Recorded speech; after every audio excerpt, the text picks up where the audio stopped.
Harrison school of thought. You know, screw everybody, just take the money, and I'm not going to do anything for it. I'm not going to.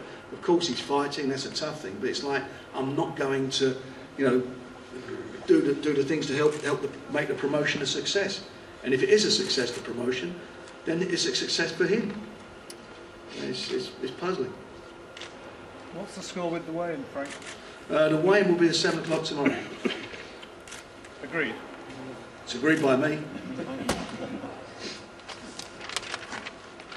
And so on the mind games front, do you think his no-show says anything about his attitude to the fight? Is he nervous or overconfident? I haven't looked too much into it. You know, I've spoke to a few journalists over the last couple of weeks, and you know, I tell them all the same. I really couldn't care less what he'd done. You know, I respect him as a fighter. He was a good fighter. He got fast hands. He could punch hard, but I don't fear him. And this is a fight that I've wanted. You know, like he said himself, he is the man who beat the man. I want to beat the man. I'm in this game for the glory. You know, I love the sport. I think it's the best sport in the world. Obviously, we've got the arrival of the MMA now. You know, we're starting to get a big front. But we can show with fights like this, we can, you know, more than compete with them. You know, jump over their heads, especially in fights like this. But I haven't really cared what he'd done. I just concentrated on what I'd done. You know, I've done my training, I've done everything right. My mind is strong, my body's strong. And you know, I'm just ready to go. I could go through the old spiel of every champion comes up here. It's the fittest I've been, it's the strongest I've been, it's the hardest I'm ever punching. But you know, I think you all know I'm prepared for this fight. I'm ready for a fight. I'm ready for war, and I definitely am ready for March the 8th, first bell, or March the 9th even by the time I get around to it. Enzo Calzaghe, what do you make of David Haye's no-show? I've got no one to argue with, have I? Just be out of word in. Right? Take it over. No, obviously, yes. I owned myself and I knew all about boxers and personate people. And I think this is a conscious thing, which is doing basic to point, get the point. He doesn't want to be there to face to head, face to face, eye to eye. That's the thing, as far as concerned, he's shagging. You feel like he's nervous? Speaks for myself, he's angry. Shagging, right? In other words, what he's doing, no one likes to contact the face to face. I remember David Lacey came over here and he talked the talk, that on the talk. But what happened after that? The day of face to face, he had to crumble.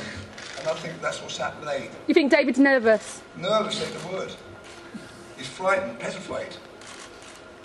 Why isn't he here? Tell me why ain't he here? It's Frank Maloney over there, right? I trained my boy like he trained. So no fear whatsoever. Why isn't he here? Sleep pattern. What's about this crap about sleep patterns? What's that about? All the American broadcasters are here. Tell me. That's pure economic fear. Right. I've got to say, I've never, you know, you get all sorts of nonsense happening. We've had a couple of no shows in the past, but I've never ever seen that happen. You know, where a guy comes up with an excuse like that. I can get here an hour later or an hour and a half later. It's ridiculous. It's just crazy. Frank, talking of American broadcasting, do you think his no-show is a bit of an insult to the American I think it's an insult to everybody. I think it's a snub to everybody, you know, and it's an insult.